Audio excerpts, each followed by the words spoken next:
What's up guys, welcome to another episode of Zach's Credit Card Guide. What if I told you that for less than $170, one of your friends could fly with you on Southwest until the end of next year? That's what we're talking about in today's video. If you are new to the channel, we do a lot of credit topics, card reviews, and redemptions, so make sure to hit that subscribe button. But let's get started. So guys, what we're talking about today is right now is the opportune time to strike if you want the Southwest Companion Pass.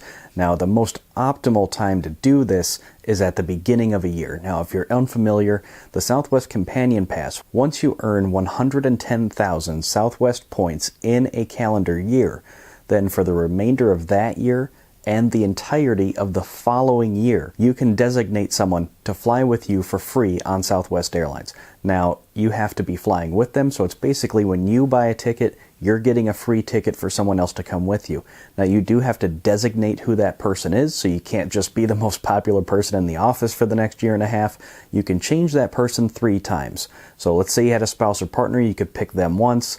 Maybe one trip you bring somebody else with you, you could change it that time, and then change it back. So you might be able to do that, and that's 3 times per year. So I guess in theory you could do that a couple times, but there are some limitations. Just keep that in mind. Now again, the optimal time to try to do this is in the beginning of the year. That's what I did, and now I have the pass until the end of next year. Now to do this, you need 2 cards, and they're both from Chase. Now you do have to be under 524 for this to work. So if you're already over 524, sorry, but maybe watch the video in case you're unfamiliar to see what you're missing out on. Maybe it's time to go into a gardening state to hit this the next time it comes around. Now you do have to get 2 cards for this to work. One is the Southwest business card, and then one of 3 of the personal cards. And we're going to go through each card real quick, go over the benefits so you can decide which one is right for you. Before we get started into that, I do want to touch on business cards really briefly. They're nothing to be scared of, and you don't need to have a brick and mortar true business to apply for one of these cards. If you're doing really anything on the side, that does qualify as far as the credit card companies are concerned. They don't really care what you're doing or even really how much you're making doing it, so long as you pay the bill, because you are always personally liable. So they know they're going to get their money. So they're really not worried about it. You could be selling stuff on Etsy, you could be selling stuff on Craigslist or eBay, you could be an Uber driver, doesn't matter. They don't really care. So don't be scared of business cards. If you guys would like to see a video on how to apply for them, because there are some nuances, let me know down in the comments if you would like to see that. But without further ado, we're going to breeze through these cards so you can see the benefits and decide which one is right for you. Now the first one we'll talk about is the one you don't really have a choice in, and that's the business card, because you have to get this card for this to work. Now we'll talk about at the end of the video whether you should do business first and then the personal, or personal then the business. We'll talk about that at the end of the video, but right now we'll do an overview of the cards. So the business card right now has a 60,000 Southwest point bonus, and that has been pretty steady since April of last year, so we don't really anticipate that changing anytime soon. Of course it could, but right now it's been pretty steady at 60,000 points, which gets you more than halfway there. Now to get that, you need to spend $3,000 in 3 months. Not terribly hard to do, and remember there are services like Plastic. If you do need to use it to make a rent payment, if your spending is a little bit lower, you can use third-party services to do that. Now the earning is not the best. It's only 2 times on Southwest and then 1 times on everything else. If you have other cards, those are really better for your everyday spend. Now if you do decide to keep the card past year 1, they do drop 6,000 Southwest points into your account each card member anniversary. Now, some valuations have those points at about 1.6 cents per point, all the way up to 2 cents per point. Just to be conservative, we'll go with the lower valuation. So the retail value on those points is about $96, which essentially makes up for the annual fee. And now, not necessarily a benefit of the card, just a benefit of Southwest Airlines. You do get 2 check bags included, and they don't have change fees. I personally love Southwest Airlines because they're really just the friendliest U.S. domestic airline around right now.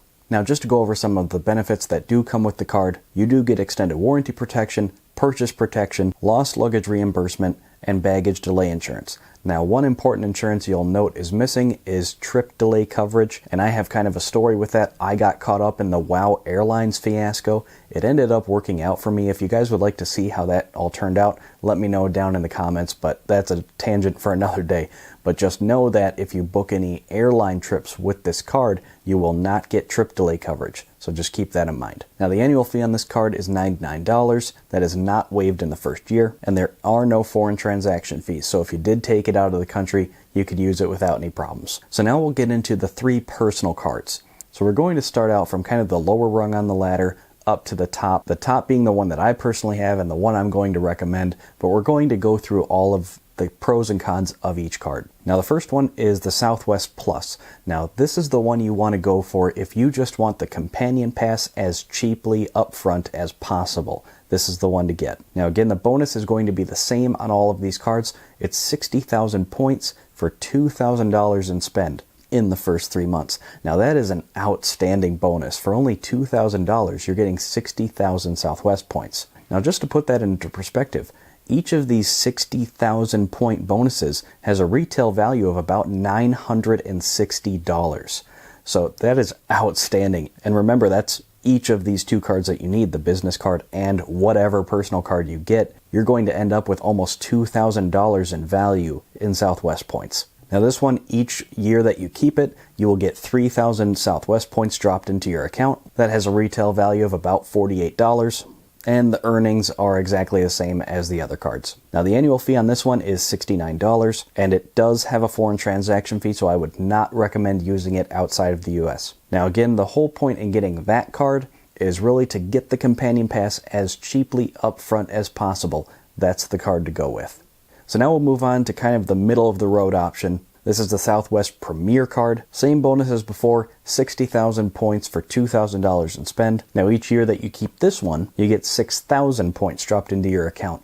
Now that has a retail value of about $96, and again earns the same kind of points on spending. Now we have the same protections here: extended warranty, purchase protection, lost luggage reimbursement, and baggage delay insurance. Now again, you'll note that there is no trip delay coverage, and that's on all of the Southwest cards. So I would highly advise against using any of these cards for flights if you can help it.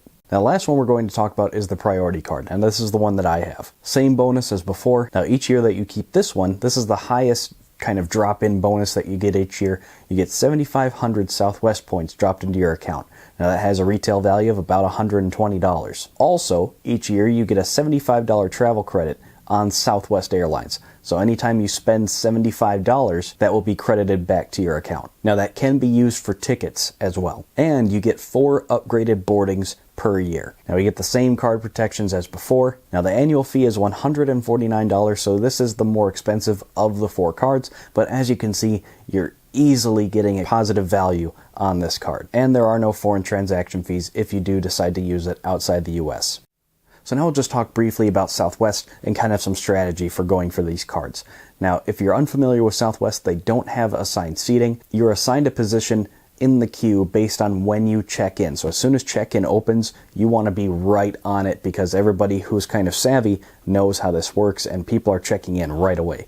So you want to set an alert on your phone. I do it like 5 minutes early, so I'm ready to go. Now you get assigned a boarding position and you'll line up at the gate in that order, and when you get on the plane, you just pick a seat. So depending on if you want a window, aisle, forward, back, wherever you want to be, that's why it's important to kind of get a better position so you can choose your seat. Now we took a trip to the Grand Canyon recently and we were able to get the extra row seats, which have ample leg room, so that was pretty nice. Now we did use the upgraded boarding passes on the Southwest Priority card, especially on the way back, because while we were traveling, when check-in opened, wouldn't you know it, I didn't have cell service because we were still kind of out in the middle of nowhere. So we got a really crappy position way back in C, which is basically last on the plane.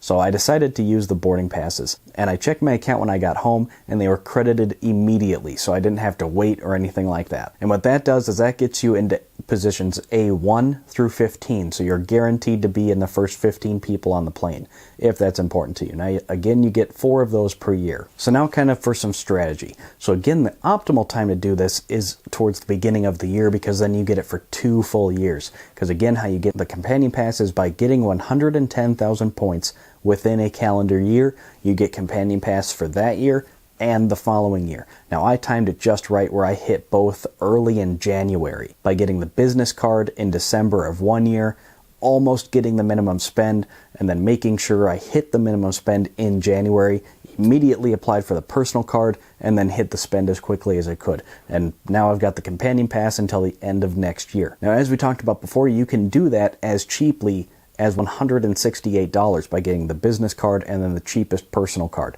That's a fine way to do it. Me personally, the priority card is not that much more expensive, and you're getting value back for that difference. So it really just depends on you, what you're comfortable with, and what you want to get out of this. Now, as far as what to apply for when.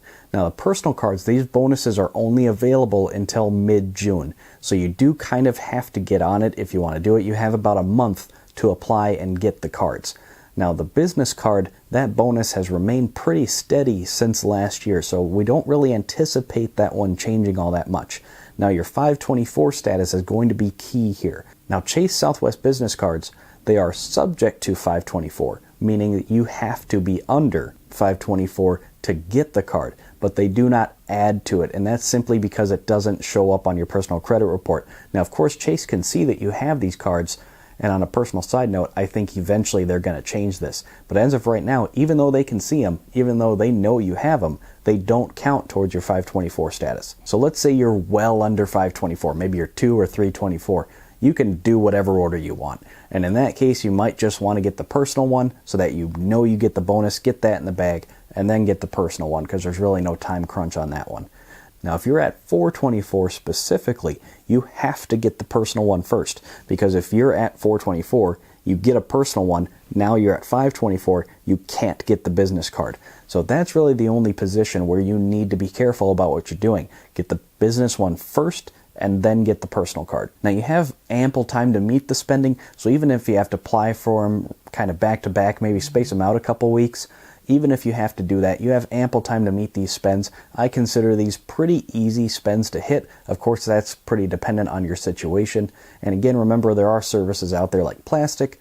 Now, you do have to pay a fee, but in this case, you're getting a ton of value out of this deal. So even if you have to use plastic to make a rent payment or a mortgage payment, I consider that fine. Now, this window of opportunity only comes up a couple times a year. So if this is something you're even remotely interested, you kind of need to get on it and make sure you hit it, because we don't really know when it's coming back. After this window closes in June, I wouldn't anticipate it opening until towards the end of the year, which again is the more optimal time to do it, but it's kind of a risk because that's never a guarantee. So that's everything for today's video, guys. Again, this is the best time to strike if you want the Companion Pass. It presents tremendous value. Now, when you are ready to apply for any of these cards, I have links for the personal cards down in the description. They are referral links, so Chase gives me a little spiff if you guys use those, and I would appreciate it if you decide to. My question for you guys is, are you going to go for it? Where are you going to go first on Southwest? Now, remember, they did just open up routes to Hawaii, and they do have a couple international destinations kind of around the US, so they are a fantastic airline. What I want to know is, where are you guys going to go? But if you guys have any comments or questions, please do leave them down below. I try to get to every single one. Find me on social media so you can stay in touch. But most importantly, guys, hit that subscribe button so you don't miss videos like this, so you can keep up to date on all the credit news. That's all I've got for you this time, guys. See you at the next one.